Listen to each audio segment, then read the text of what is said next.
हर हर महादेव। आप सभी का प्रभु वचन यूट्यूब चैनल में स्वागत है। भागीरथ और गंगा मैया की कहानी बाय प्रभु वचन।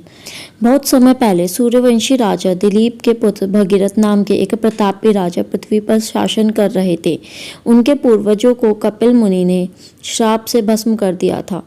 केवल माँ गंगा ही उनका उद्धार कर सकती थी। अतः अपने पूर्वजों को श्राप से मुक्त करने के लिए भागीरथ ने गंगा को पृथ्वी पर लाने का प्रण लिया। गंगा तो स्वर्ग में बहती थी, उसको पृथ्वी पर लाना असंभव था।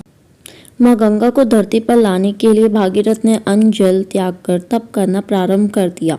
बहुत समय पश्चात गंगा भागीरथ की तपस्या से प्रसन्न हुई और भागीरथ को स्वयं के धरती पर आने का आश्वासन दिया।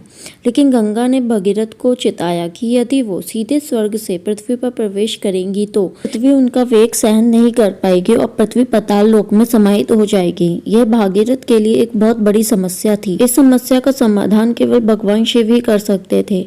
अतः अब भगीरथ ने भगवान भोलेनाथ की आराधना करना प्रारंभ कर दिया। भागीरथ की तपस्या से प्रसन्न होकर भगवान भोलेनाथ ने भगीरथ को दर्शन दिए। भगीरथ ने उन्हें अपना पूरा वृत्तांत बताया। तब भगवान शिव ने उसकी समस्या को हल करने के लिए एक उपाय निकाला। उपाय के अनुसार स्वर्ग से गंगा की धार बहुत तेजी से पृथ्वी की ओर आई। गंगा के मार्ग में भगवान शिव आ गए और सारा जल उन्होंने अपने मस्तक पर ले लिया। सारा जल उनके जटाओं में समाहित हो गया, उसकी एक बूंद भी धरती पर नहीं गिरी। फिर भगवान ने गंगा की धार को 7 धाराओं के रूप में पृथ्वी पर प्रवाहित किया और इस प्रकार गंगा का पृथ्वी पर प्रवेश हुआ और भागीरथ के पूर्वज भी श्राप से मुक्त हो गए। Please like, share and subscribe प्रभु वचन। धन्यवाद।